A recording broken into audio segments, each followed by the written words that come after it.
This is from Biafra's Got Talent. We are letting Biafrans know the reason why we should remember those who gave their lives for us, those who died that we may live. You died to end my suffering. You died fighting for my freedom. Your blood is the seed of redemption. You are my inspiration. The deed no longer them, military shots at them. 70, we remember them. 2016, 38 May, memory still lives in our mind till today. Wonder why they refuse to publicize the genocide. The world media turn blind eyes to our plight. It's time to arise, land of the rising sun. Let's rise one more time, let's rise. Yo, we will never forget our fallen heroes. Those who gave their life for us. Onitsha massacre, Iwata massacre, Aba massacre. We remember you. Alright. Tell them I got that day. Remember when me tell you say I got that day. Yeah, I remember that one that called us a Bruce Mero. But the way you go like a Papa Nuku. But them they will go me tell you what I look and the what on this Amiro. Me tell you what I day. For me the plan and the rest of man I tell you what I do. Me know back and forth. Me tell them say I want to promise you something today. We must fight together. No retreat and no surrender. We must hold them down till the end of time. The most important thing is that we will restore Biafra. May your soul rest in peace. I look up to the sky with tears in my eyes. For other Biafrans and for freedom had to die. We will never forget you as the days go by. You are always in our heart, we'll never be apart. They fought for our freedom. They died for our freedom. They fought the Nigerian soldiers in the war front without food, without guns, for our freedom, for our life, for our own good, for our children. We love them, our heroes. We want them. My heart bleeds when I saw them slain. Where will I be now if not then? They will remain indelible in my heart forever, forever, forever, and ever, and ever, and ever. We serve in your plantation, and the way you paid us back with your bloody starvation. We play in our history that the death of my people is a mystery. No going back to get to a victory. I had a voice now call for vengeance. I never get bombed, I'ma blow like a vengeance. Yo, we will never forget our fallen heroes. Those who gave their life for us. Onitsha massacre, Iwata massacre, Aba massacre. We remember you. Alright. Where will I be now? If not you, you died at Mali.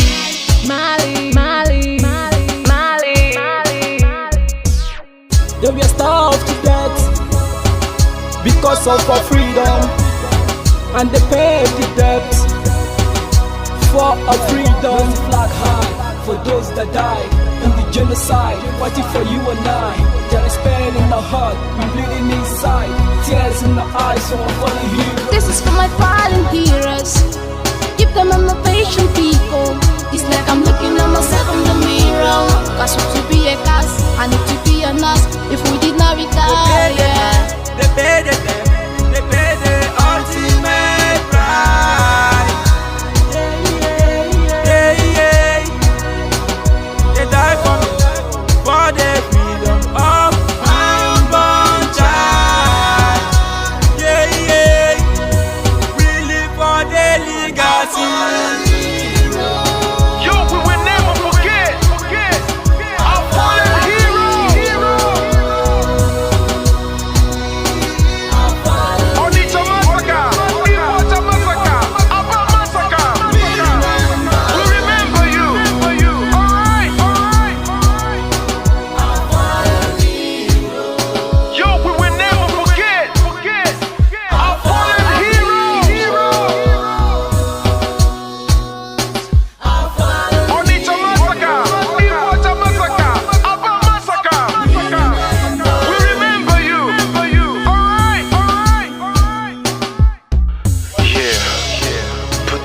flag in the air.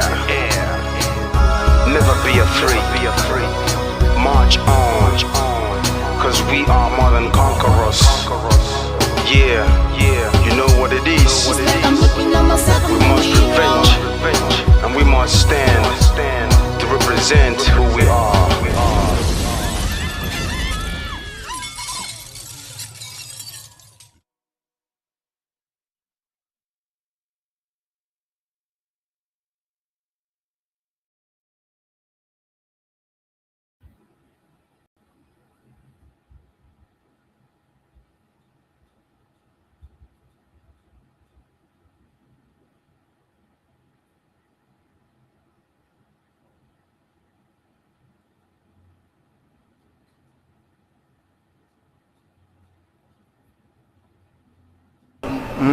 akarịrị m ihe mbe na-eme mbe si ma chọrọ ofu ukwu ehi ma nke ọzọ mụ achọrọ ehi niile ma ụkwụ ya ma aka ya ma isi ya ma olu ya anyị ga-adọbiri wee pụọ na nke onwe anyị tighata azụ etu anyị nọ tupu ndị ọcha wee bịa ebe a nwa aha obodo ebe a nwee ndị mmadụ n'ime tupu nwa bekee si ebe o si hapụ obodo ya ọ bịa ebe a ọkpọrọ onye nke ọkpọrọ okeke ọkpọrọ okafọ dakata anyị isi ọ sị n'ụbọchị nke taa na anya aha anyị wusi Naijiria anyị na-aza aha na-enweghị omimi n'ime ya ihe ngwa gị gbasị biko kọwara m ihe Naijiria pụtara enwepụghị kọwara m ọmụa ga-aza aha osimiri ka osimiri ga-aza aha mụnwa n'ihi ihe anyị na-ekwuwu na ebe a rụgidere ụlọ anọ ọ jọgburu onwe ya ọ dịghị mma Naijiria agaghị emekọtanwu ihe ọzọ ihe ọjọọ emego n'obodo a arụ emego egbugo ndị be anyị aka na-egbukwa anyị ndị Fulani wee chere na mabata be anyị ka na-egbukwa ndị be anyị ruo ụtụtụ echi a na-asị m na ọ ga-adị mma oge ọ na-ekwekwu ka nwee mmekọrịta ọgwụ nke ndị nụkọ nke ndị ụmụnne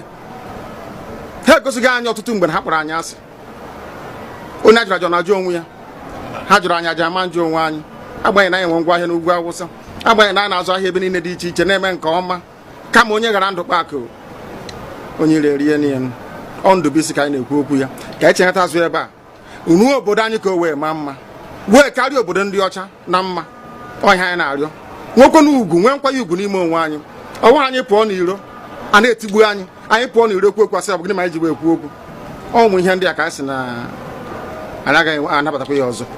Akụkọ a kọrọ anyị bụ na ọkụkọ na ewu agaghị nzukọ ụmụ anụmanụ a na-emezi mgbe ọbụla a chọrọ ịchụ aja ejiri ọkụkọ maọbụ nwụchụ aja mgbe ọbụla a chọrọ ime ka Naijiria dị n'otu enwe ha na-eto esi wee kpam akpụrụ ndị Igbo ọ pụtara na anyị bụ ọkụkọ maọbụ ewu ka ọ pụtara na anyị agaghị nzukọ mere ya bụ ihe eji eme anyị bụ ndị Igbo ụdị na ọbara ndị Igbo ahụ kpafu n'obodo Naijiria agaghị ọ bụ site na akpọmasị ihe na-eme anyị dị ka ihe mere ndị ji oge mgbe gara aga etu ọkụka mba niile dị iche iche ji kpọọ ụmụ Izrel asị a na-egbu ha afọ niile aka na-egbu ha o wee ruo oge ugbu anyị asị na ogbugbu a na-egbu anyị na ọ dịghị anyị mma ọ ka mma na onwe ihe kegbuo anyị nwu nwere onwe njem a nke anyị na-aga kama na na-esi etete n'ụtụtụ asị na onwe onye gburu ebe a onwe ha na-ekwu okwu odo na nyere onwe onye n'aka ụkọchukwu n'ugwu Awụsa ebepụ isi ọnwụghị ofu ugboro ọnwụghị ugboro abụọ ọnwụghị ugboro atọ ọnwụghị ugboro anọ ọ bụ ruo ole mgbe ka a ga-egbugide anyị wee rue anyị asị mba na anyị ga-aga ka anyị nwee ike wee nwere onwe anyị ọ ka mma na anyị nwụrụ ebe anyị na-azọ nwere onwe tụbụ na anyị nọ n'ụlọ etu a mmadụ ibe mabata n'ime ụlọ mbịa bupụ m isi a sị na-achọghị ụdị nka ọ wụghị anyị maka a ga-eji wee chụọ àjà ọzọ.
to him.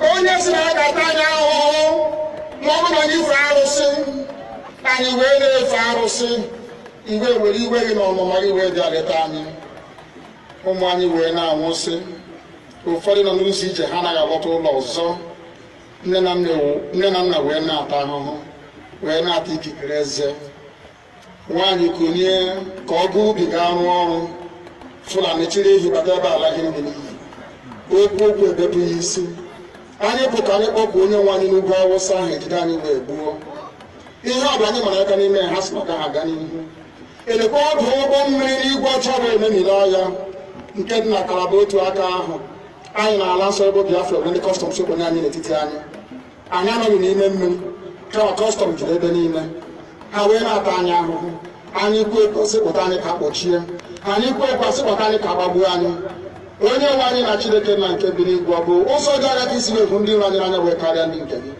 akwa anyị bụ ụmụ Chineke akwa ọba aha anyị ka anyị na-aza akwa ọba anyị nwe na-aza ike Chukwu akwa ọba anyị nwe na-aza amara Chineke akwa ọba anyị nwe na-aza Chisom akwa ọba anyị nwe na-aza Chizọba nna nke dị nsọ onye ime eluigwe dịka otu onye iro bi na anyị bụ ụmụ gị bịa ka iwe zọpụta anyị bịa ka iwe napụta anyị n'aka ọjọọ ihe bịa ka iwe lụọrọ anyị ọgụ bịa ka iwe dịtụ ozu ọ bụ ọgọnwa mgbe e milere Goliat Chineke nna nke igwe ruo ememiri Fero site otu a mee ka Fero ka ọ guzo n'ihu ụmụ ndị anyị bi obi ka o wee taa akọkọ igiri ụtọ ọzọ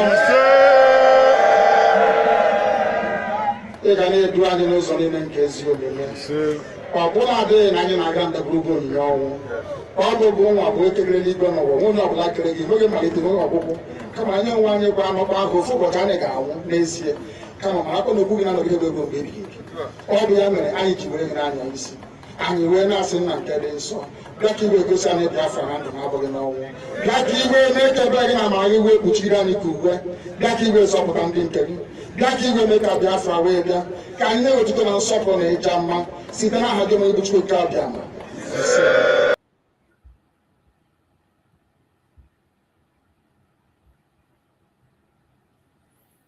Welcome. Thank you for joining us on this very evening program. I appreciate everyone that has connected wherever you are connecting from. Like and share the program to our platform, share to family and friends, share to everyone that is close to you, invite them to join us on this very quick evening program. So wherever you are joining, invite somebody to join us. Remember, our responsibility is to make sure that our voice is heard. We will continue to present the voice of the Biafrans before the whole world.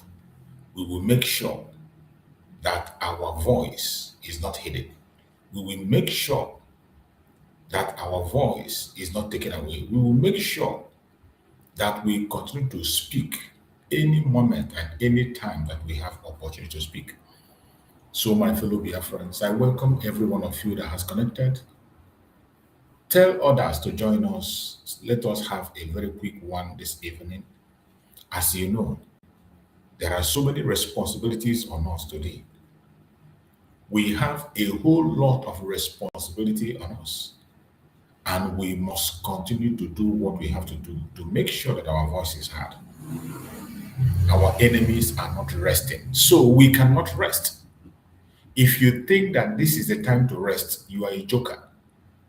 Nigerian government has prepared a propaganda war. Their propaganda war is increasing every single minute, every day. And this is the time for you to rise up. The truth is already out there. If you are a Biafran and you are still pretending to be deceived at this point in time, it is very clear that you don't want Biafra. If you are in this agitation, you are still pretending not to know the truth. You are not prepared. And I bet you are wasting your time. If you are tired of fighting for freedom of Biafra, please give way. Let those that still have something to offer go ahead. If you are still in this struggle today for propaganda's sake, if you're in this journey, all you do is to push propaganda. This is not the time for you. Your time is up. Your time is up. If you are in this struggle, you are in this pursuit of agitation for propaganda, for blackmail, for saga, that time has gone. We are in a serious moment with what is happening globally today. It is time for us to position ourselves properly. This is the time for every one of us to position ourselves properly. We have talked a lot in the past. We have spoken a lot. We have done so many things in the past that are not even supposed to be done in the struggle. But at this minute, the time is up. If you are in this agitation and you don't know where we are, I am sorry for you. I am sorry for you. Every one of you in the media, in social media, anywhere you are seeing events unfolding. You are seeing videos right, left, and center. Don't wait for me to explain anything for you. Don't wait for me to interpret for you. This is the time to apply your common sense to every single thing you see or hear. It doesn't matter who says what. It doesn't matter who does what. What matters today is what you do with the information that is coming. Common sense is not common.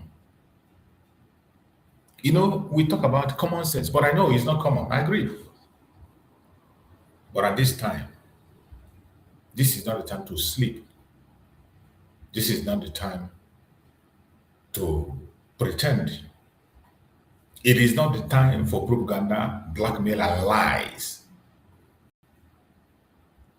Allow Biafra to see what you are doing. You don't need to convince anybody. You don't need to beg anybody. You don't need to approach anybody. Let the people of the world, the Biafra, let them see your work and recognize it. My fellow Biafrans, I came in peace. I come in peace. I bring a word of encouragement to every one of us, wherever you are. Don't be discouraged. If I tell you that discouragement are not there, I'll be lying to you. There are so many things that will discourage you if you choose to be discouraged.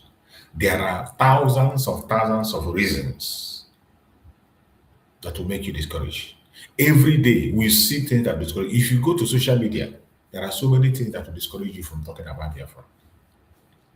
For those of us who have been here for decades, we have seen different kinds of people, different kinds of story, different kinds of stages.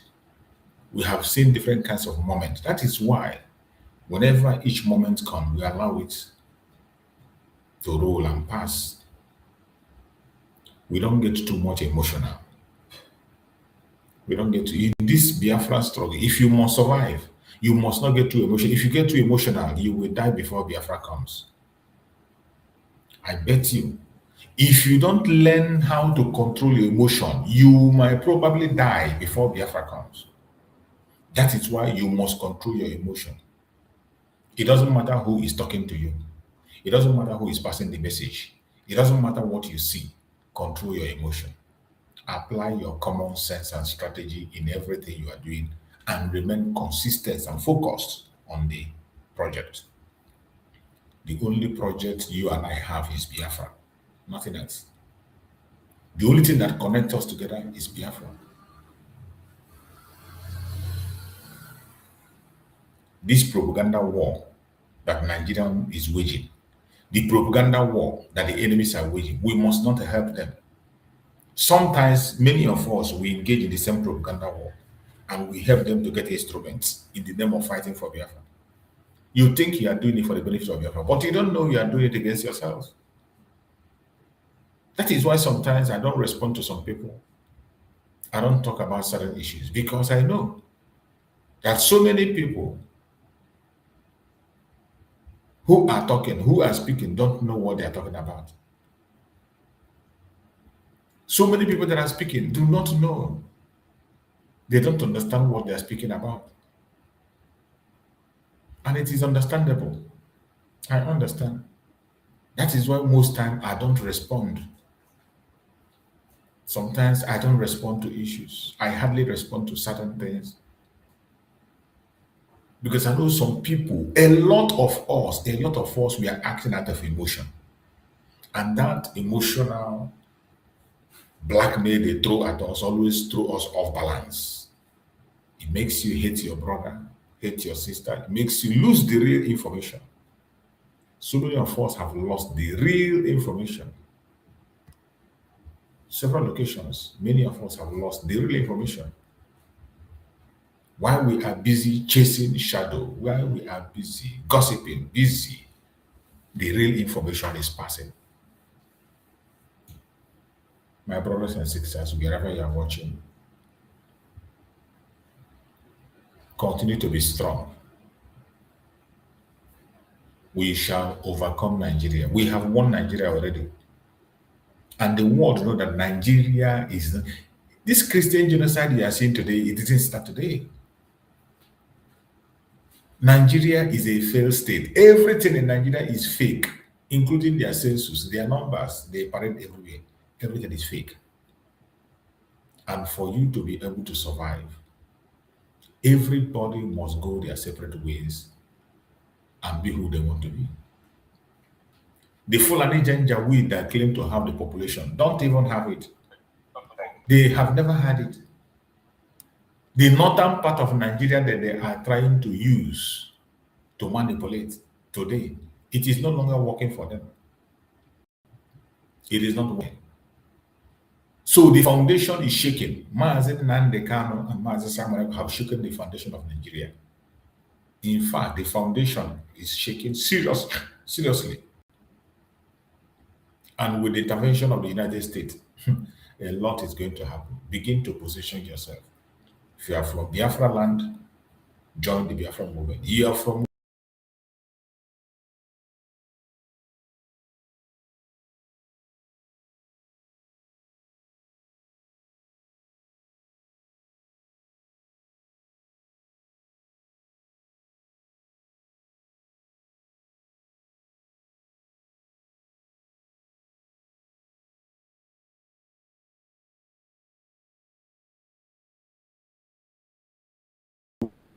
our brother Sunday Igboho, who we are in this very battle with. Every one of us, that our voices are heard. We woke up and we saw that Sunday Igboho has now joined the APC. Many of you must have seen the video where Sunday Igboho was wearing APC card. What a shame. In fact, he was marching in promotion of APC. You see why some of our people say you can't trust the Yorubas. It doesn't mean there are still some good Yorubas. There are still some of them that are very sincere and genuine. But it is because of the attitude of Sunday Igboho, that is why so many of us, when you speak about the Yoruba, they say, oh, forget them. And remember, there's a sister that always come in our program before, a Yoruba sister who always come in our program and told us, in this my platform, she told us that Sunday Igboho has sold out. But we didn't want to build on that because that is their own issue. We didn't want to go ahead and begin to build on it. But today it is becoming very clear. It has become very clear that Sunday Igboho is no longer in the struggle. It is no longer maybe suspicion. Sunday Igboho is no longer in the struggle. It's a shame. It is a shame and very disappointing. This was somebody who every one of us loved. And we thought we are the same. This is why we speak the way we speak. Mazi Nnamdi Kanu, you cannot get anybody like him. Not today, not tomorrow. Not just in Biafra, in entire Africa, I'm not sure you can find anybody that can wear the shoe of Mazi Nnamdi Kanu. There is none. You cannot find anybody that can wear the shoe of Mazi Nnamdi Kanu. And that is the truth. Whether you accept that truth or you don't, it is up to you. But it's a bitter truth that must be told. And we will continue to speak that truth. No matter what the enemies say, no matter what they do and how they do it, we will continue to speak the truth and nothing but the truth.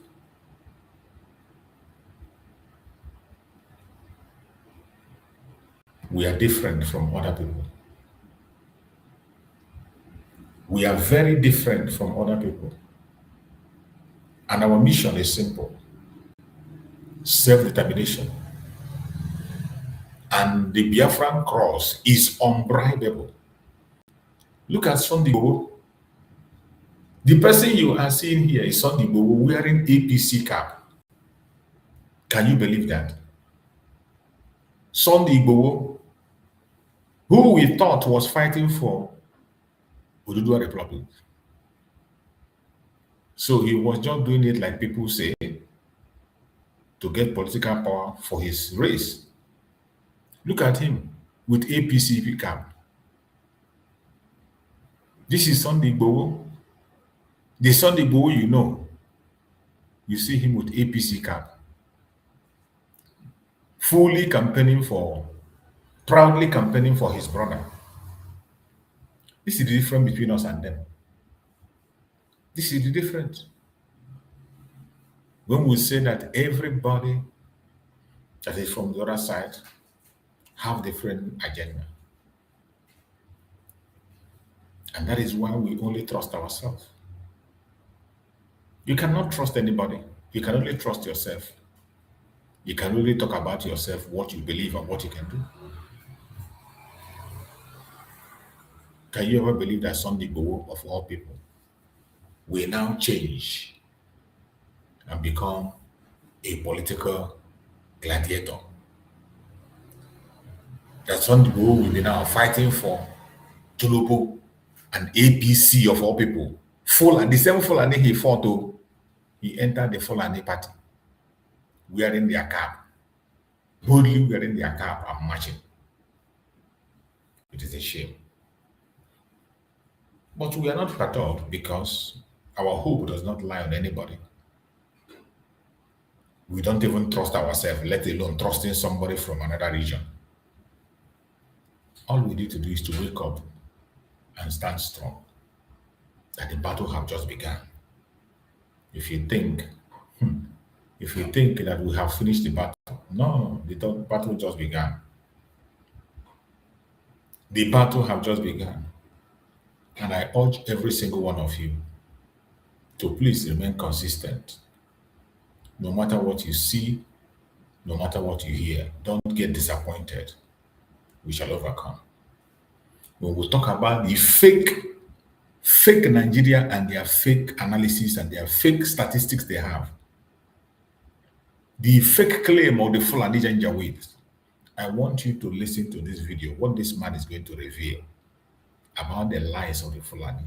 They have lost grip. That is why they are fighting right, left, and center with their propaganda and lies. Let us listen to this. Dr. Koko, real quickly. I also, in about 2 minutes, I also want you to interrogate the concept of numerical advantage of the North. You said something earlier on. That is what makes me laugh. You said that the British used the Middle Belters to shore up the numbers in the North. Let's talk about numerical advantage. The North and numbers. Yes. The North they use this argument, we have the numbers, etc. Take the Middle Belt out, where are the numbers? They know they don't have the numbers, sir. They know it. But of course, for propaganda purposes, they use that argument, we have the numbers, we can do it. Now, the North The British wanted the North to remain monolithic for some reason. They wanted it because they wanted to hand over power to the North. And they used middle belters to beef up the population of the North before independence. And though before independence, if you look at the population, both back in history, all these things are there, you can Google and see. The Southeast and Bamenda had the highest population, followed by the Southwest, and the North, that is including the Middle Belt, had the third population in terms of numeric. Did you hear him? The Southeast has the highest population. The Southeast have the highest population, but Fulani with their manipulation and the British took the Middle Belt, and from then they are claiming to have the population. And this man that is saying is not a Biafra, no. He's not an Igbo man. But he's telling you that the Southeast has the highest population, which is the right thing. But they sweep it under the carpet and push their lies. Beef up the population of the North before independence.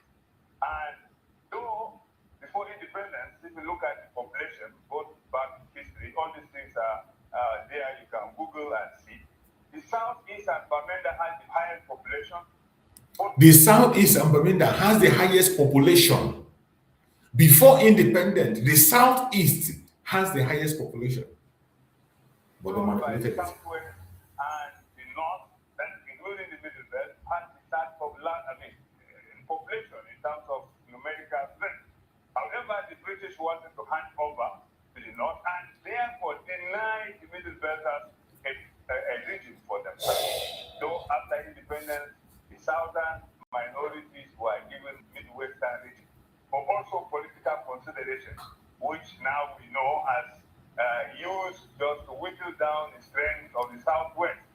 But all the same, we who consider ourselves Middle Belters, going down history and memory lane, are saying we are not Northerners. We are Middle Belters. And the North has always considered us that way anyway. When it comes to such consideration as North, they say all of us are North. But when it comes to appointments and other considerations, they don't consider us as North. So why should this hypocrisy continue? Let them just say, we are Middle Belters, they are Northerners. Let everybody be who he is. This is some truth that they are hiding. They don't want you to hear. But we will continue to bring it. The Middle Belters are not keeping silent. They are saying it the way it is. They are not Northerners. They have never been Northerners. But they force them into that number to use them to carry up the number of the North as if they have the population, to manipulate the census and present them as some people that they are not. And that is what have given them leverage today to use their Fulani Janjaweed to attack people. And we say we don't want to be part of them anymore. We don't want to be part of them. If they like, let them cry blood. We cannot be part of them. We can't be part of them. We are moving out. It is sad that today you see some idiots from Biafra land. You see people who are supposed to be fighting for our freedom joining the Janjaweeds today to manipulate things that are meant for us. They continue to manipulate it. They make us to lose our rights. You see the way they are using the one that call herself Bianca to manipulate. Using Bianca to manipulate. I want to show you one video. There's one video I'm going to play. I want you to look through this video. And you will see Bianca. That it is not today that she started this manipulation. I told you that she's a political wife. Just like Mazi said that she's a politician and she should focus on her politics. Don't engage in what we are doing. But she did. And that is why we're coming. We want to go away. I don't think they realize they're going away. The woman standing behind this man that is talking is Bianca Ono. Bianca, look at her there at the back of that man. So this thing that she's doing today is not today she started this manipulation. It's not today. Northern political elite, of course. Northern political elite said, of course, Nigerian unity is still negotiable. Some of them are saying it's negotiable. Upon Nigerian insecurity crisis, one-sided marginalization, Nigerian unity is negotiable. But all this is when they were saying it, we are not saying with seriousness. This is to confuse us. They attack here, usually attack here. And I want you to listen to what this man said. It is not that you come out and be so take it up. Whoever says we want to go away, I don't think they realize the going away is not that you come out a piece of land, take it up, and put it the other side of Ghana. The piece of land will be here, you will be here, everybody will be here. I was born in Nigeria, I was groomed in Nigeria, and I believe in Nigeria. People of my generation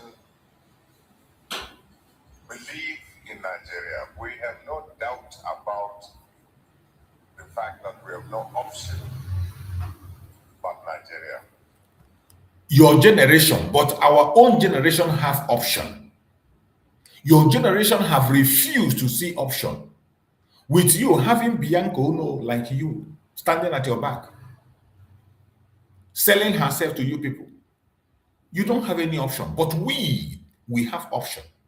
Our option is going back to whom we were before amalgamation.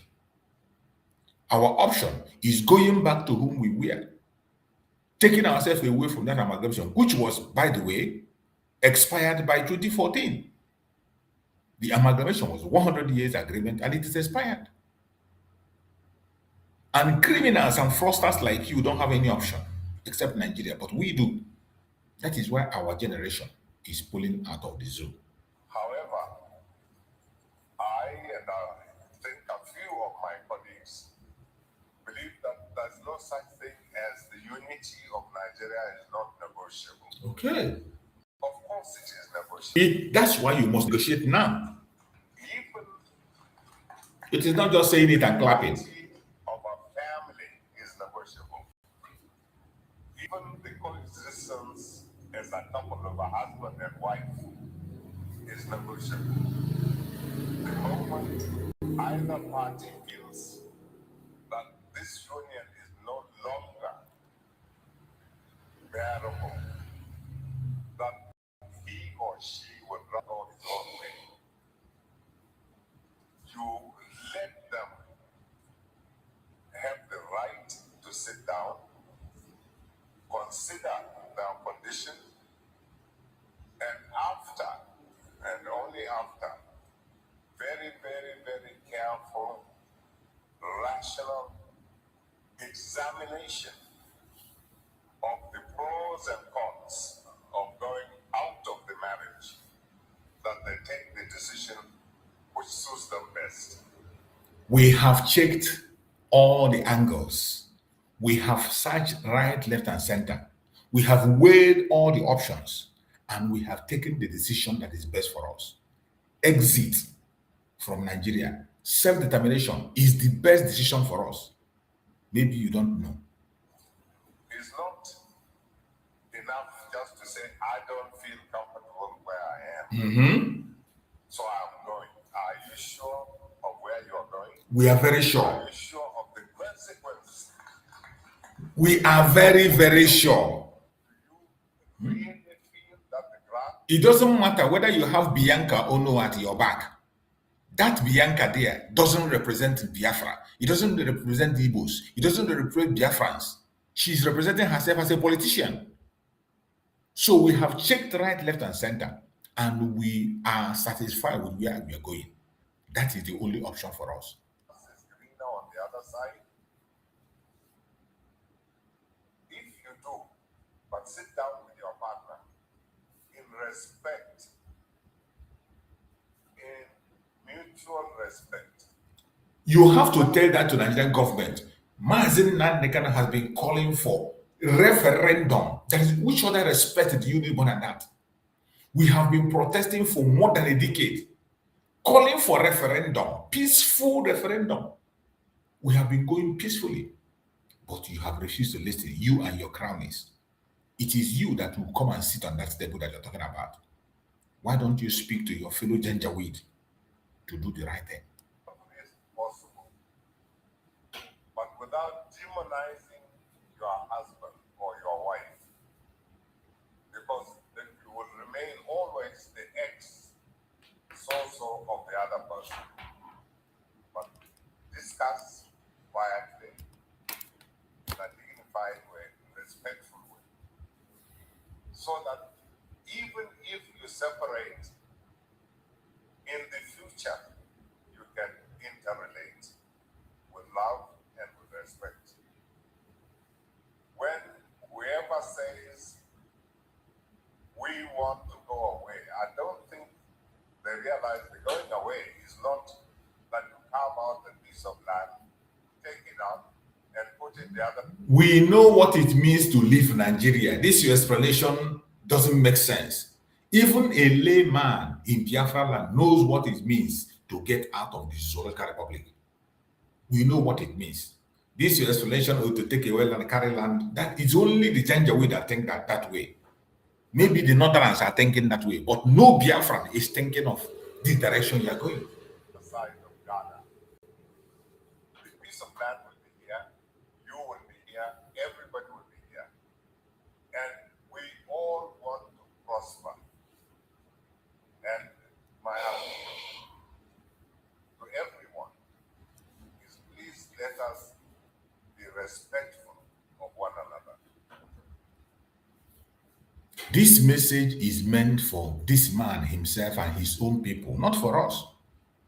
We have gone through all these things he's talking about, and we have seen our only solution.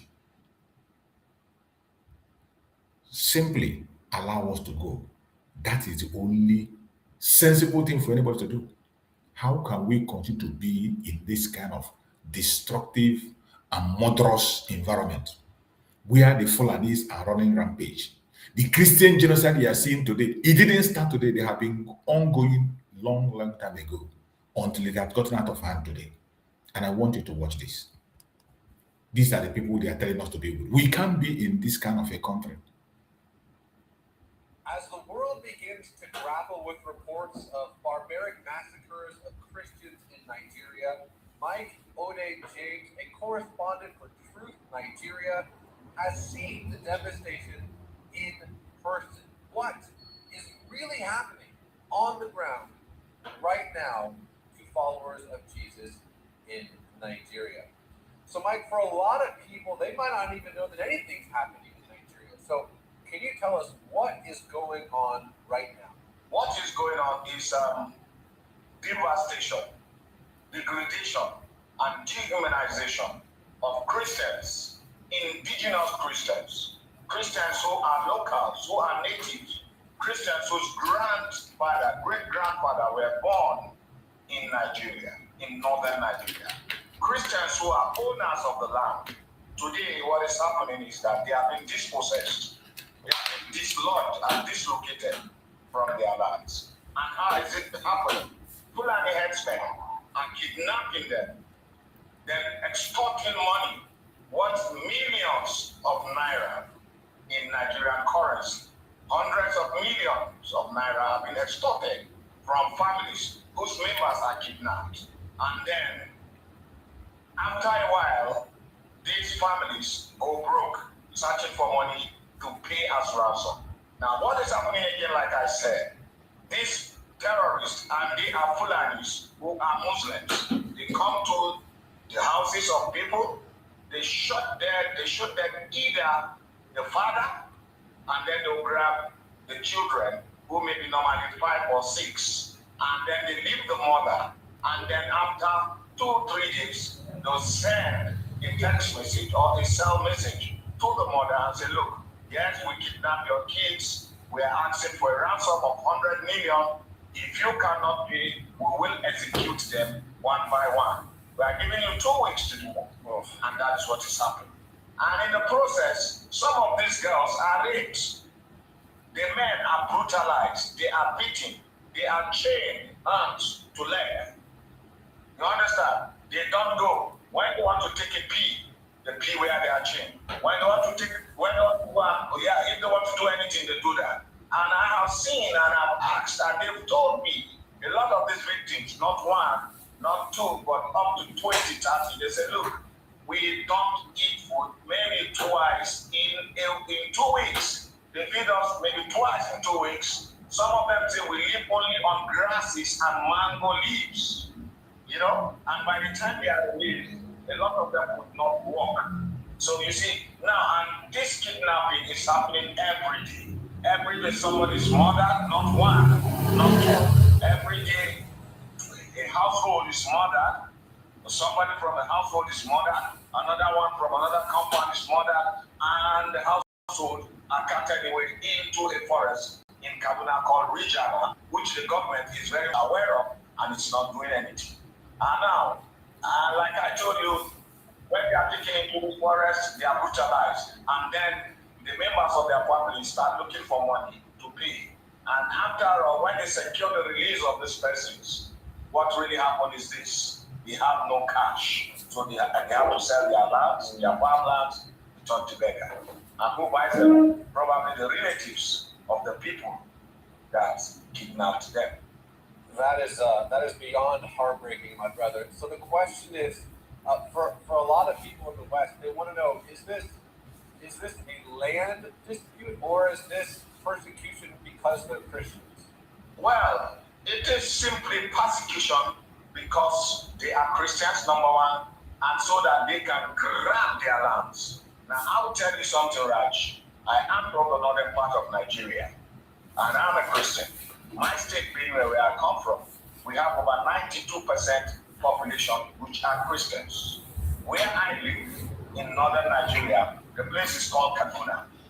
That place is evenly divided between Christians and Muslims.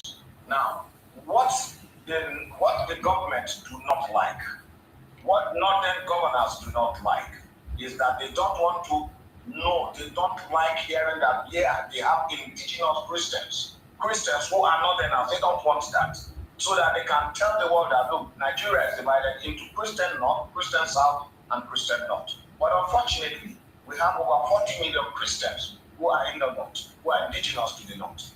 But they don't enjoy what Muslims in the North enjoy. So the Fulani terrorists take advantage of this and start exterminating those people, taking them away from their land, kidnapping them and killing them. Then when, after continuous attacks, killing, the Christians will now be forced to run away from their indigenous land. When they run and they go away, the Fulanis will come and occupy the land and then rename the land. So you see that it is persecution, it is not grabbing, it is kidnapping, it is all whatnot. So you mentioned that this happens often. How often does this happen? How long is this happening? Can you maybe give me an example or two of the massacres that you've seen after it happened? Well, first of all, let me answer how long it has been happening. As a reporter, I noticed this around 2015 under the administration of a president called Muhammad Buhari. The Muslims who were not indigenous to our lands, before Buhari came in, we don't see Muslims, we don't see Fulani extremists or headers in our areas before now. Then all of a sudden we started seeing them, and then they started grazing on our lands, and if you complain, we shoot you, or they could be heavy. And when you report, the police does nothing. But if you take action against them, you are arrested. That was under President Muhammad Buhari. And so, before you know it again, it started on, and then kidnapping, then attacks, heavy attacks. We have a lot of attacks. I don't know where to start from. I don't know which examples to give you. I can say it's in southern Kaduna. Well, southern Kaduna has studied between 2016 and 2023 has experienced more than 300 brutal attacks with villages had been wiped out. And it is recurring in Benue. It is happening in Benue too. In Benue, there was a time 88 persons were murdered in one night. And in a night, that was in 2016. 2017 or 2018. And when they were asked, the leaders of the headers said, well, we have to kill these people because they killed our cattle. It's there in the news.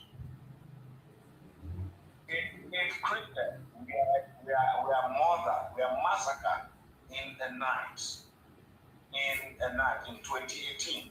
And when the governor was burying them, giving them mass burial, the president of the country got angry. He said, you are putting us on the spotlight. You are painting Nigeria black by burying Christians in the night and in the open. They are the media. Now, as a reporter, as a conflict reporter, in 2023, I went to a county in Benue State, and the county is called Ukum County. Then we call it local government area in Nigeria.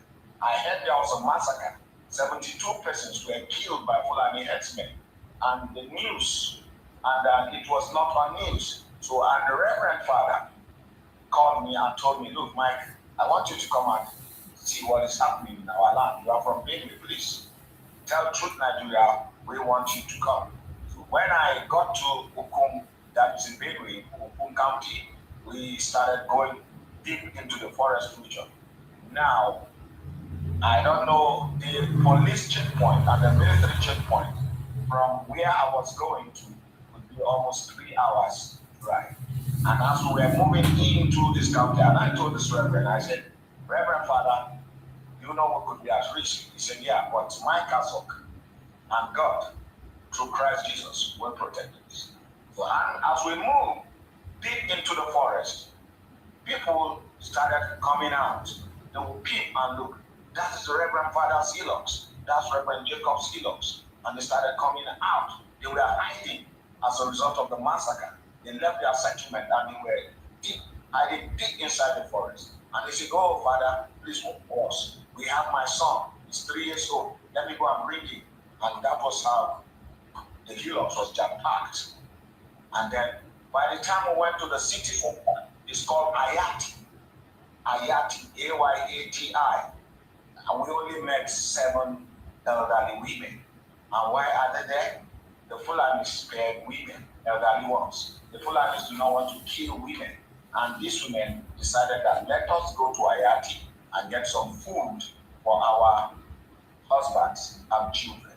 So when we got to Ayati, and I went with Reverend Father Jacob Ankau and then Reverend Shimo Kenumu of MKSTA.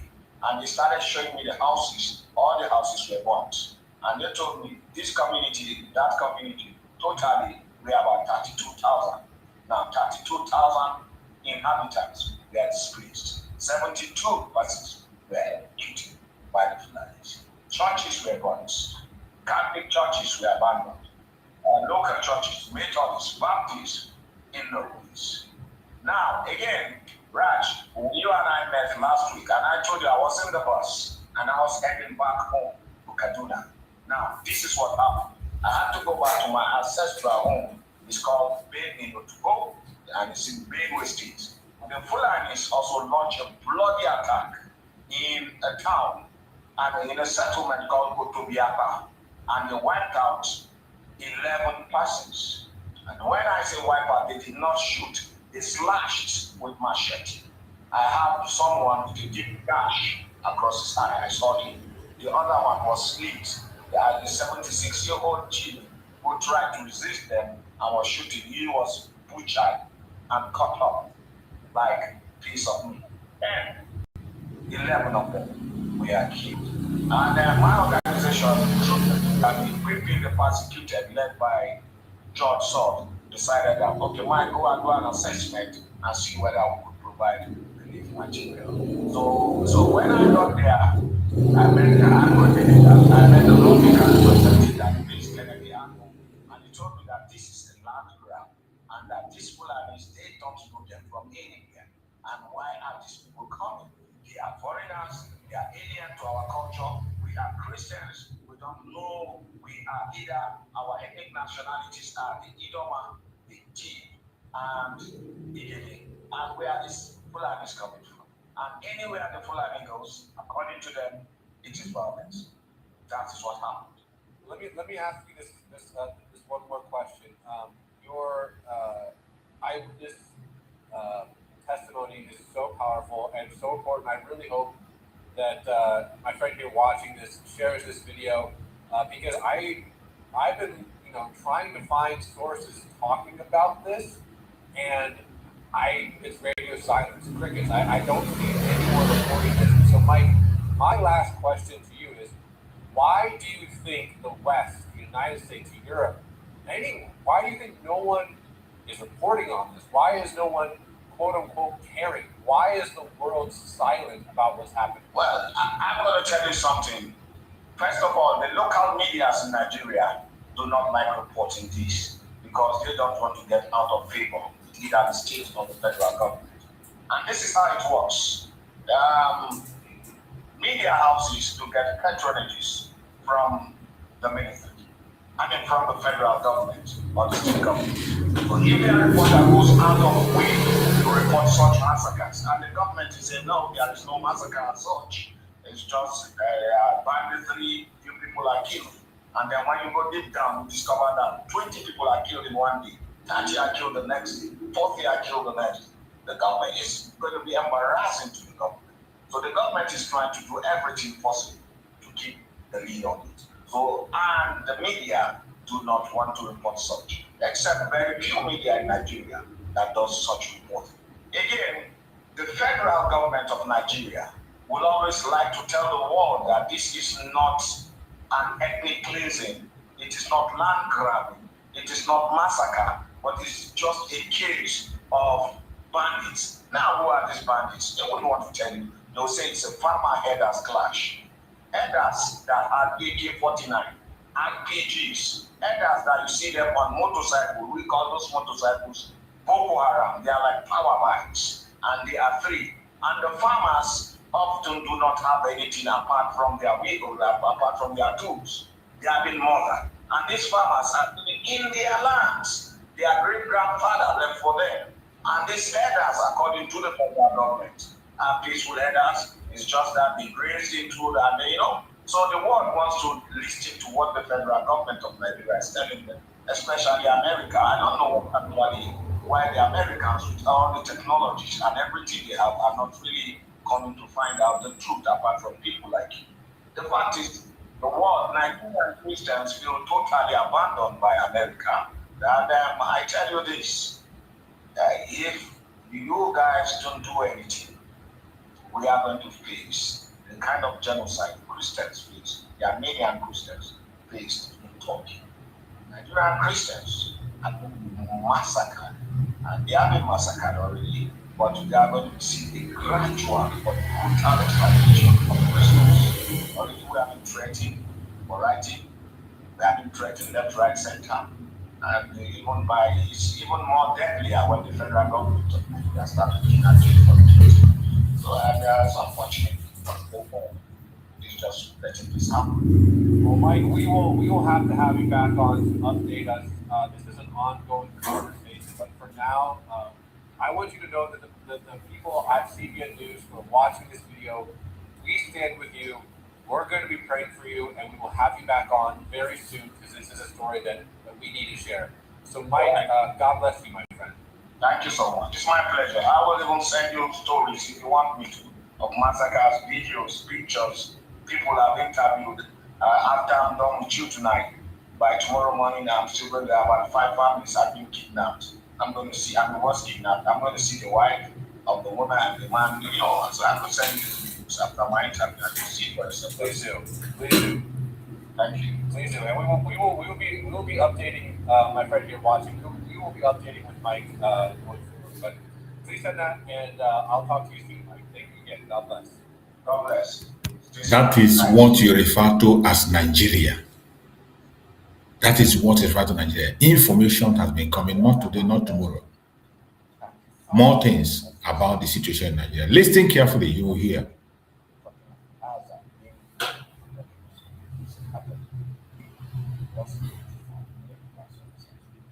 His brother's wife, his brother's son, 2 of his brother's sons, and their children all of them in one flat, where machete slashed, cut to pieces, and then locked up in their houses, in their flat, doused with gasoline, then burnt to ashes.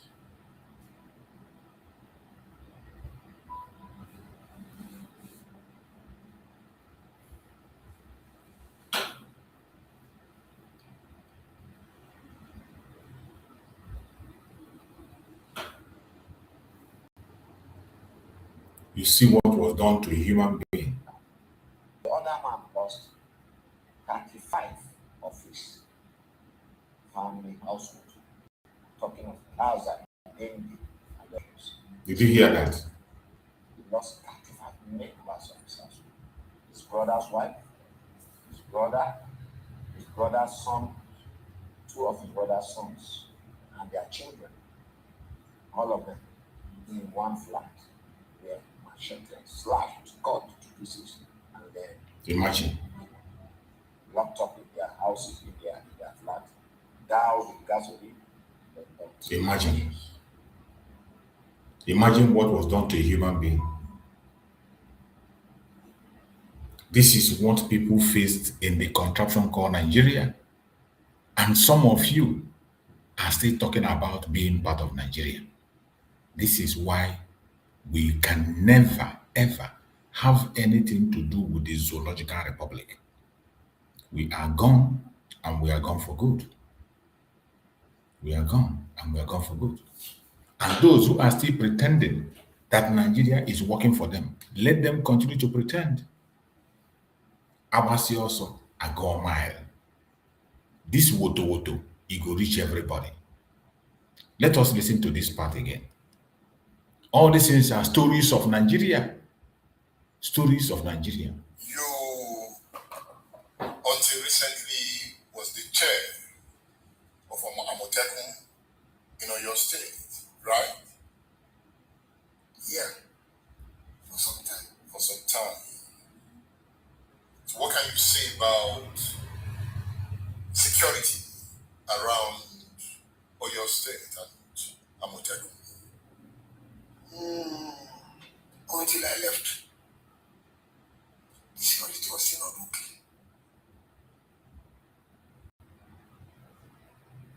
There is the influx of this food and the council. And I was shouting.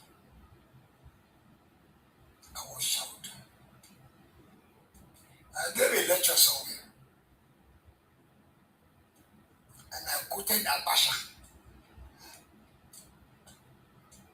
He said, if you are fighting security and it lasts more than 4 weeks, the government is ready.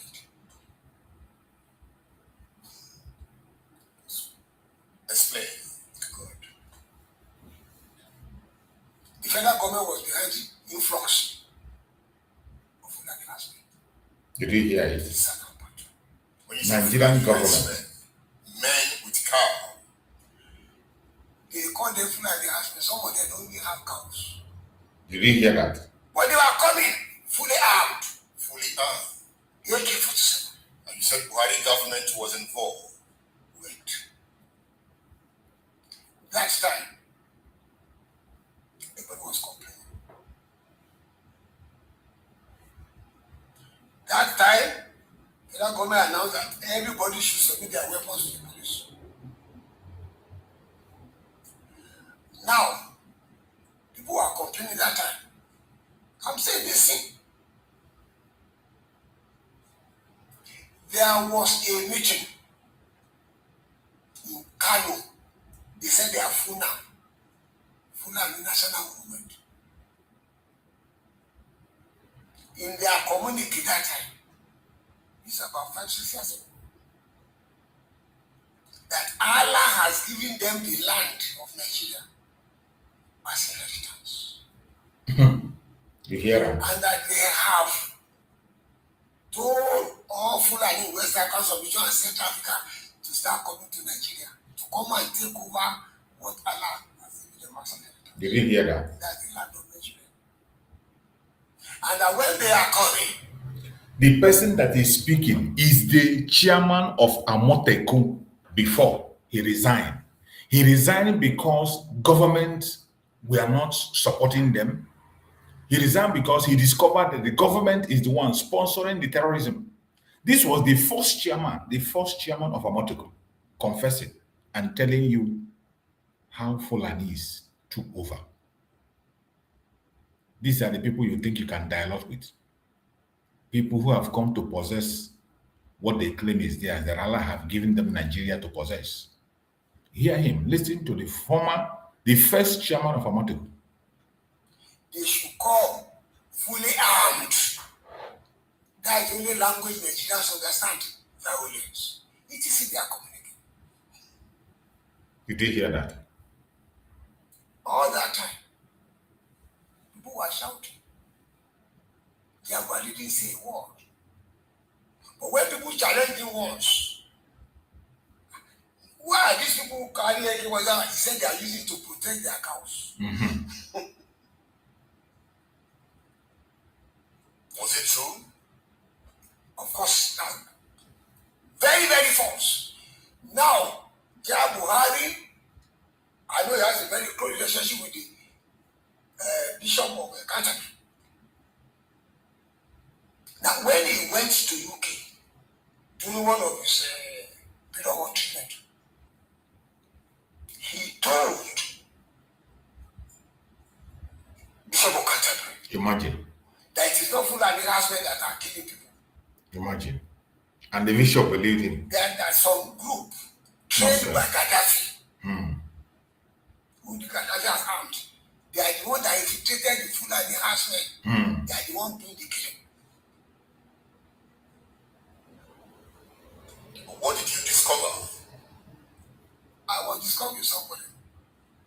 One day, he was saying, I said, God, you are very close to Buhari. Go and meet him. The general is a soldier for life.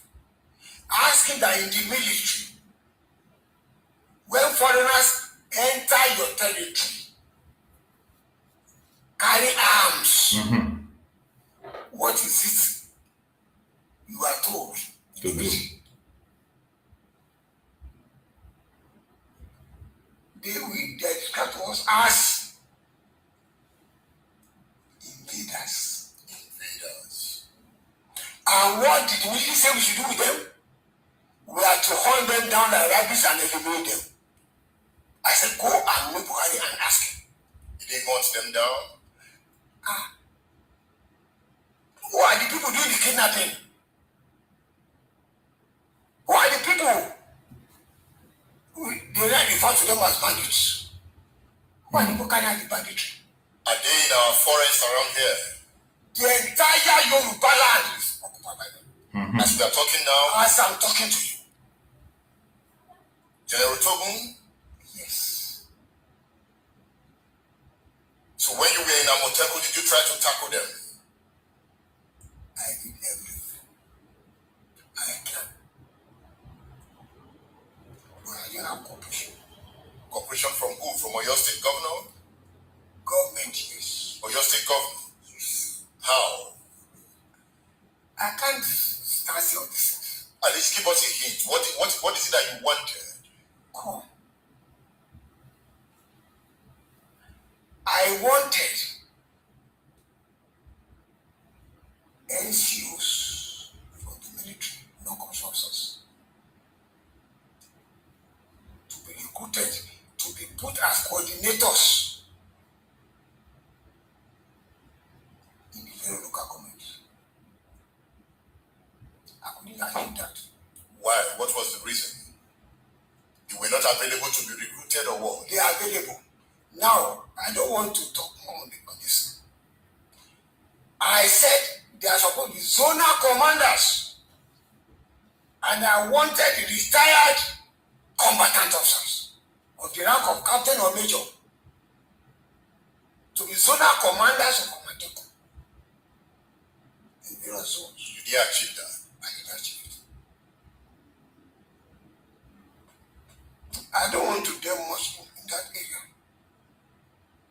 But are we under threat in the southwest? Yes. You see the ask.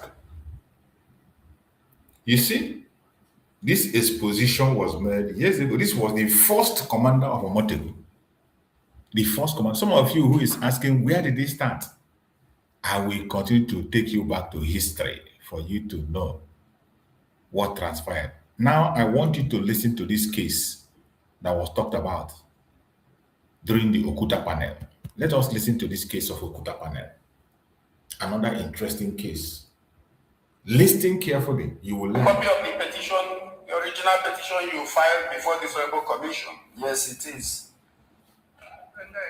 This petition was dated 30th June 1999 and addressed to Chairman, Secretary, National Human Rights Abuses and Violation Investigation Panel, Abuja. Here the copy, Group 1. Protest against the extrajudicial murder of 6 Igbo traders at Kaduna on 6th February 1996. I wish to protest vehemently to your panel against the extrajudicial killing on 6th February 1996 of 6 Igbo traders at Bantika Market, Kaduna, by the Kaduna State Police Command on false and malicious allegations that there were armed robbery suspects trying to escape from rough custody. The men were not armed robbers, neither were they trying to escape from any custody. The victims were genuine traders trading on the same line in Bantika Market, Kaduna. Files of the mystery bird were as follows. Names of victims: 1. Mr. Samuel Okon, age 40 years, married with 5 children. He was an indigenous woman in the local government area of Enugu State. Lived at number Q4 Rock Road, Tudunpawa, Kaduna. His office to shop were at number 886 to 887 Old Bantika Market, Kaduna, where he sold scrap metals. The wife was pregnant at the time he was killed. The police withdrew 188,600 from his savings account at Citizen Bank, Kano, and removed millions of naira from his office on the day of his arrest, being 31st January 1996. Police also went to his residence and raided the place, removing telephone sets, rug carpets, standing mirror, documents of title to land, TV sets, video and remote, refrigerator, sheds, wardrobe, took him captive to Kano and withdrew all substantial amount from his current account with Citizen Bank Limited, Kano branch, leaving only 4,000 in the account. 2. Mr. Patrick Ebu, he was 45 years. What you are listening to is the execution of Igbo traders, 6 Igbo traders, innocent people. They framed them up as criminals and they murdered them in cold blood in Kaduna. The police by themselves shot them, gave them the allegation, went to bank and withdrew their money from their accounts. 6 Igbo traders, innocent people, were murdered in Kaduna. That is the case this guy is presenting in Okuta panel. I want you to pay attention. It is not today the genocide started. It is not today. It's been going on for a long time, unaddressed. Some of them will come and tell you that Igbos are living peacefully, they are scattered everywhere. This is a case that was presented during the Okuta panel. I want you to pay attention. Listen. Married with 5 children, he was an indigenous woman and in the local government area of Enugu State. He lived at number 2 Hilltop Avenue, Badarawan Station, Kaduna. His office to shop was at number 883 Old Bantika Market, Kaduna. Police also raided his shop, removing all vital property and 500,000 naira cash. Mr. Joseph Okar, he was aged 35 years, married with 2 children, and also an indigenous woman in the local government area of Enugu State. He lived at Kawo Road, Tudunpawa, Kaduna, and his office to shop at number 786 Old Bantika Market, Kaduna. On the morning of that day of the arrest, he came back from business trip from Onitsha with a bank draft from Price Street branch of Bank of the North, Onitsha, and carried the same amount from Bank of the North, Kaduna, on 31st January 1996. This amount of money was taken from him by the police from Angwa Sanusi police station, along with his executive traveling bag. His traveling ticket for that day was also shown to the police that he was away from Kaduna when the alleged robbery took place. Number 4, Mr. Celestine Okolo. He was aged 30 years and was the cashier to late Mr. Samuel Okong. He was also a native of Umana and Diago, and he was my in-law. Number 5, Mr. Ignatius Oyekachi. He was aged 35 years old, married with 2 children, and native of Umubandiag in the Zago local government area of Enugu State. He lived at number 5 Damusa Road, Kaduna, with his shop at number 889 Old Patika Market, Kaduna.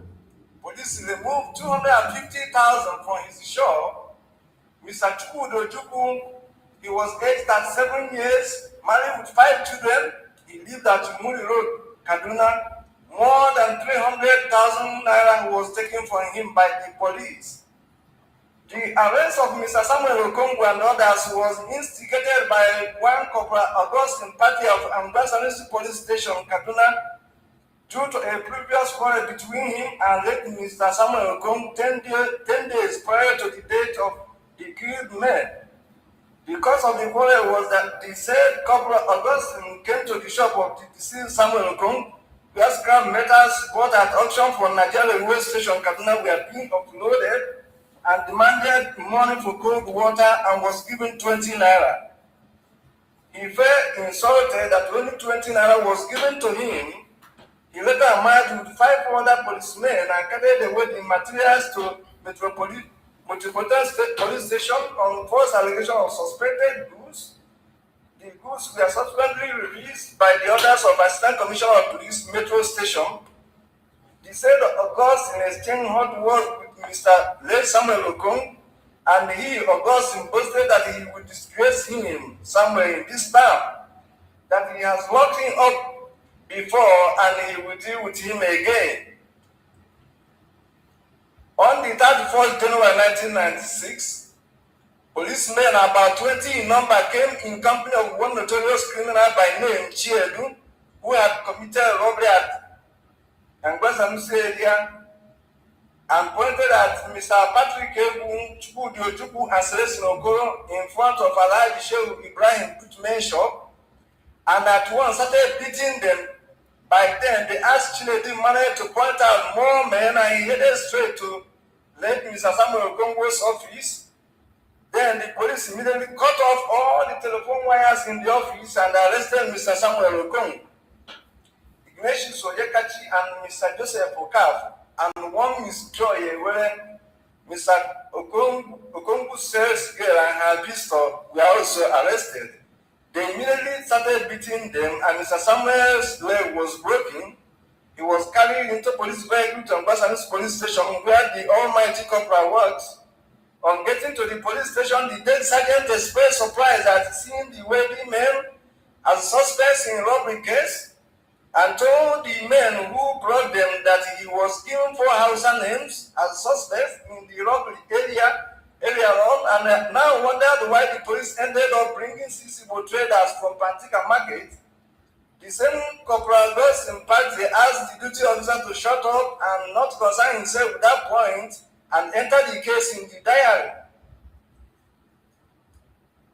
The case was transferred to State CID office the same day for further investigation. The truth was that the corporal had earlier on taken the counsel of one notorious armed bandit at Pantika by name Sani Master, who works in collaboration with Deputy Commissioner of Police Abubakar Suleiman, who always send his boys to identify for him wealthy men who will put on false charge in order to cover huge sums of money to the police to save themselves. It was gathered also that the same Deputy Commissioner of Police made a demand of 400,000 to buy a bus for his wife from Mr. Samuel Okong, who failed to assist him to raise the money. Because of a robbery incident which took place at his woman friend house by name Haji Adela Dogonyalo at Kaduna, he planned with his boy Augustine to rape the metal dealers at the Pantika into the case in order to extort money from them. And in fact, the case was planned at Deputy Commissioner's house at Kaduna.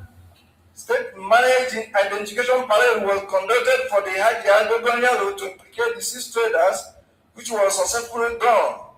The police demanded 600,000 naira each from the suspect, which they could not afford at the time. Abubakar Suleiman ordered the DSP Ibrahim Dashir, Isuzu, Corporal Augustine, Sergeant Kura, Corporal Aruna to take the Igbos out for escort execution in bracket. Later, Mr. Samuel Okong was taken from detention at police station Kurumashi in Kaduna. Late Mr. Ignatius Oyekachi from Kapala police station.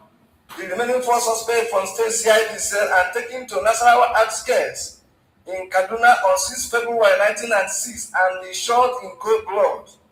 Their bodies were dropped at the Ahmadu Bello University Teaching Hospital in Kaduna, where myself and families of other deceased persons confirmed their names from the mortuary register. Their corpses were denied us and we don't know where they buried them. Imagine the atrocity the government of Kaduna committed against 6 Igbo traders, innocent traders, simply because they could not be able to extort money from them. Simply because they demanded for money and they gave them less. They condemned these people for no just reason and shot them on sight. This is the fate we have faced. The government of Kaduna State did this.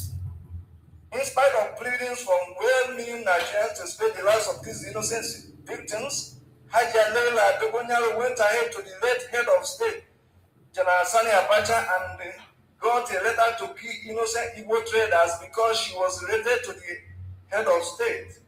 I am a younger brother to the first victim, Mr. Samuel Okong in bracket, and I can go to any length to prove his innocence. Other witnesses are Mr. Oliver Oyekachi, Mr. Patrick Ebu, Mr. Stanley Osoko, Simon Oboza, all in Pantika Market, Kaduna, and many others. This particular incident of 6 February 1996 was the greatest injustice of our present time. In order to confirm my write-up, let the panel follow the following tips. This is what I said while writing this petition. Cross-checking Washington's police station, Grand Diary of 29 to 30 January 1996 to find out the original suspect name before Igbo traders were suspected for money's sake. In which court or tribunal were they tried and convicted and who signed their death warrants? Were all the suspects trying to escape at the same time from their different places of detention as claimed by the police in their public announcement? We are there not all cowed and left chained. I traveled with Mr. Late Joseph Okafor in the same bus to Onitsha on 28 January 1996, and in fact sold our goods in the same place and prepared bank drafts in the same bank of the North Bright Street branch to Onitsha to Kaduna. How is it possible that he took part in the robbery at Kaduna in his absence?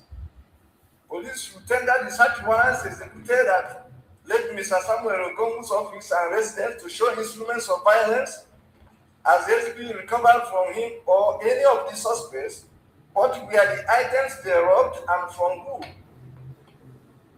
Police to produce their statement duly signed, who are Zakai and Yusuf, serving at Kaduna prisons, whose former residents were at number 1 Libat Christian to number 1 Kaduna. What part did they play in the crime in which innocent Igbo traders were killed?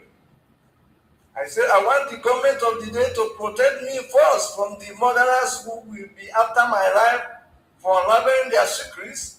Also to punish the culprits because it was deliberate state policy as well as individual acts of agents of the states, and finally extend hands of fellowship to the victim's family. Wishing you good luck in upholding justice. Yours sincerely, Inspector Christian Okongu, retired. I also wish to state that this matter was reported in various... Stop. Now, counsel for the police, Look at page 7 so that you prepare your cross-examination against tomorrow.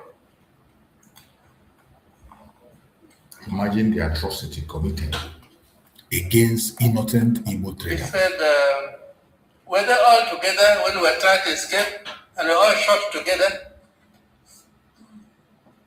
In the case, Imagine. Legal advice, Oh, God. they used the same language you used. They didn't say what they did. That you concluded was Mrs. Counsel for the Commission. Legal opinion you wrote. What language was used that led into shooting? There's something they said. Yes, they said When they took them to the site, yes, Manad, I'm trying to. The suspects, however, turned violent immediately. Turned violent, what does that mean? Tomorrow you tell us what turned violent means. And then you have to shoot all of them. Imagine. The guns were buried in the ground.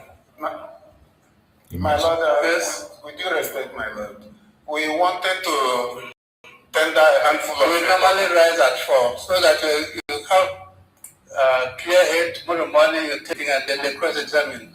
We normally rise at 4. That's my Lord, please. All right. So read the petition carefully. See whether it's consistent with human reason. Because allegation is very, very serious. And how many lives were lost? How many? 6. 6 lives. 6 lives. Imagine. 6 lives were lost. Imagine. 6 innocent Igbo traders murdered in I'm cold sorry, blood. we rise and the next I think should be identified tomorrow. You have heard it. It is not today that we begin to suffer in the hand of the Janjaweed. 6 innocent Igbo traders murdered in cold blood simply because they wanted to extort money from them. Simply because they are Igbos. That was why they murdered them in cold blood. In Nigeria, by a government of Kaduna State. Government of Kaduna State. And nobody was prosecuted. This case was brought up in Okuta panel. Up to today, nothing was done. Nobody was arrested. Nobody was convicted. And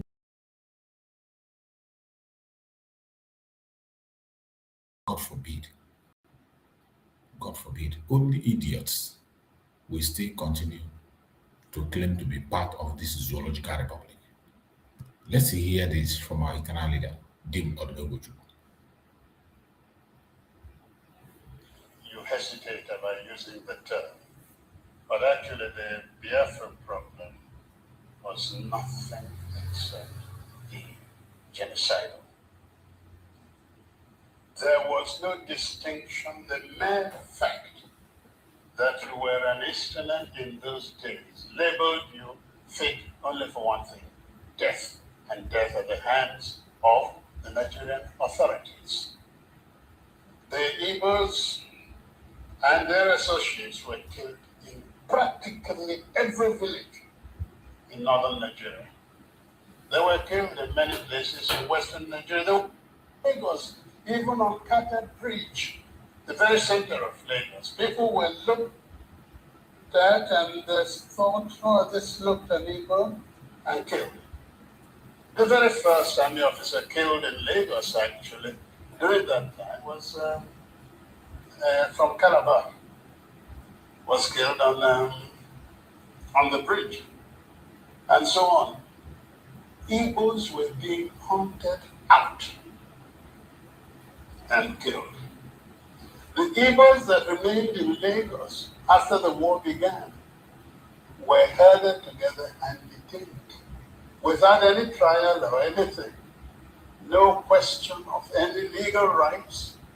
Till today, property of Igbos are still sequestered in various areas of Nigeria, and they have not been released, not all of them, to the Igbos, the original owners. But we were quite certain.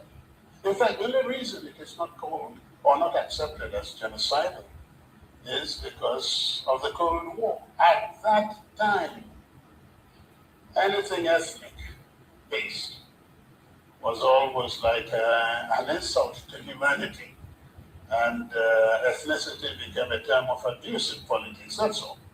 If it were today, certainly what happened in Nigeria is much, much worse than what you have seen of Rwanda, not to talk about Eastern Europe. You have heard it directly from our eternal leader, Dim Odumegwu, the kind of situation we faced during the Civil War. For some of you who think that we are just talking because we want to talk, you think we are making noise. You think we are talking too much. Wait until you face what we have faced. And that is why I say, anybody that comes out and say that he knows how we feel, no, you don't know. You do not know what we feel and how we feel. You don't know. And you will never know. So, my fellow Biafrans, wherever you are, you must be strong. Stand your ground. Don't allow anybody to play on your intelligence. Don't allow anybody to belittle you. We must continue to be strong and focused. We must win this battle. No matter how bad it is, no matter how long it takes, we are going to win this battle. Never you give up. Never you back down. No matter the pressure you see, no matter what you hear, continue to be strong and stand your ground, because there is light at the end of the tunnel. Let us hear this message from our Supreme Leader, Mazi Nnamdi Kanu, before we close the program. We must never be silent. Akara m ihe mbe na-eme mbe si ma atụrụ ofu ukwu ehi ma nke ọzọ mụ atụrụ ihe niile ma ọkwụ ya ma aka ya na isi ya bụ olu ya anyị ga-adọbiri wee pụọ na nke onwe anyị tigata azụ etu anyị nọ tupu ndị ọcha wee bịa ebe anwa aha obodo ebe anwa ndị mmadụ na-eme tupu nwa bekee si ebe o si hapụ obodo ya ọ bịa ebe a ọkpọrọ onye nke ọkpọrọ okeke ọkpọrọ okafọ nakata anyị isi ọ sị n'ụbọchị nketa na anya aha anyị bụzi Naijiria anyị na-aza aha na-enweghị obibi n'ime ya ihe mgbalịgbasị biko kọwara m ihe Naijiria pụtara wee kwe ya kọwara m ọmụa ga-ahaza aha osimiri ka osimiri ga-aza aha mụa n'ihi ihe anyị na-ekwu na ebe ahụ gidere ụlọ ala ọ jọgburu onwe ya ọ dịghị mma Naijiria gaghị emekọtakwa ihe ọzọ ihe ọjọọ emego n'obodo a arụ emego egbugo ndị be anyị aka na-egbukwa anyị ndị Fulani wetiri na mapụta be anyị ka na-egbukwa ndị be anyị ruo ụtụtụ echi a na-asị m na ọ ga-adị mma oge ọ na-ekwu ka nwee mmekọrịta bụ nke ndị ụlọkọ nke ndị ụmụnne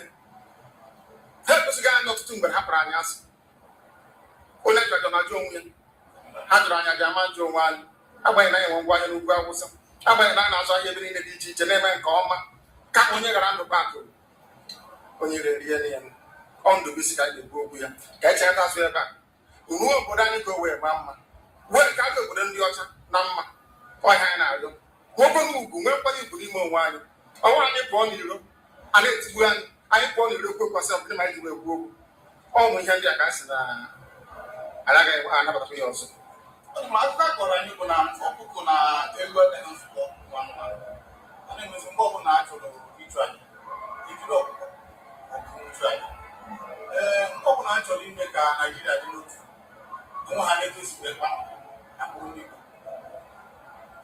ọ pụtara na anyị bụ ọkụkọ ma ọ bụ ka ọ pụtara na anyị eziga agaghị nzukọ mere ya bụ eji eme anyị bụ ndị Igbo ụdị na ọbara ndị Igbo ahụ kpafu Naijiria gara ọ bụ site n'akpọmasị ihe na-eme anya dị ka ihe mee ndị ji oge mgbe gara aga etu ọkụka mba niile dị iche iche ji gbaa ụmụ Izrel asị a na-egbu ha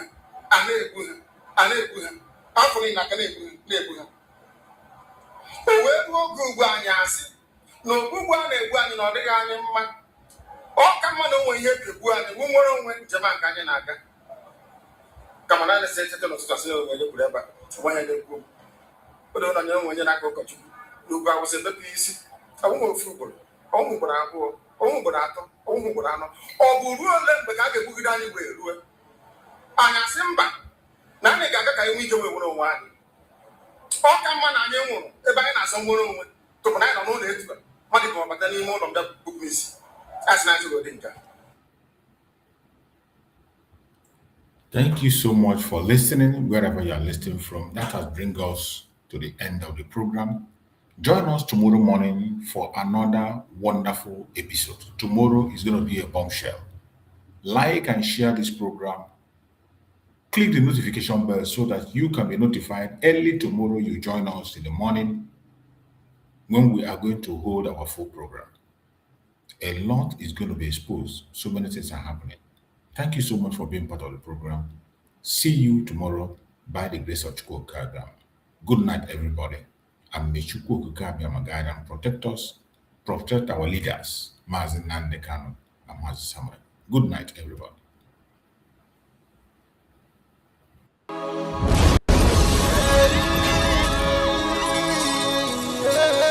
This is from Biafra's Got Talent. We are letting Biafrans know the reason why we should remember those who gave their lives for us, those who died that we may live. You died to end my suffering. You died fighting for my freedom. Your blood is the seed of redemption. You are my inspiration. The deed no longer them, military shots at them. 67 to 70, we remember them. 2016, 38 May, memory still lives in our mind till today. Wonder why they refuse to publicize the genocide. The world media turn blind eyes to our plight. It's time to arise, land of the rising sun. Let's rise one more time, let's rise. Yo, we will never forget our fallen heroes. Those who gave their life for us. Onitsha massacre, Ipocha massacre, Aba massacre. We remember you. Alright. Tell them I touched me, oh. Remember when me tell you say I touched me, oh. Yeah, I remember that one that called us a Bruce Mero. But the way you go like a Papa Nuku. But then when we go near, me tell you what I look pandi, what pandi Samiro, me tell you what I day. For me the front and the rest of man, I tell you what I do. Me know that you come to tell them heroes, I want to promise you something today. We must fight together, no retreat and no surrender. We must hold them down till the end of time. The most important thing is that we will restore Biafra. May your soul rest in peace. And I look up to the sky with tears in my eyes for other Biafrans and for freedom and to die. We will never forget you as the days go by. You are always in my heart, we'll never be apart. They fought for our freedom. They died for our freedom. They fought the Nigerian soldiers in the war front without food, without guns, for our freedom, for our life, for our own good, for our children. We love them, our heroes. We want them. My heart bleeds when I saw them slain. Where will I be now if not then? They will remain indelible in my heart forever, forever, forever, and ever, and ever, and ever. We serve in your plantation, and the way you paid us back with your bloody starvation. We play in our history that the death of my people is a mystery. No going back to get to a victory. I had a voice now call for vengeance. I never get bomb, I'ma blow like a vengeance. Yo, we will never forget our fallen heroes. Those who gave their life for us. Onitsha massacre, Ipocha massacre, Aba massacre. We remember you. Alright. Where will I be now? If not you, you died at Mali, Mali, Mali, Mali, Mali, Mali. Then we are starved to death because of our freedom, and they pay the debt for our freedom. Flag high for those that died in the genocide, fighting for you and I. There is pain in the heart, we bleeding inside, tears in the eyes, so I'm falling here. This is for my fallen heroes. Keep them on the patient people. It's like I'm looking at myself in the mirror. Cause to be a cast, I need to be a nurse. If we did not retire, they pay the ultimate price. They die for me, for the freedom of my unborn child. We live for the legacy.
Stand to represent who we are.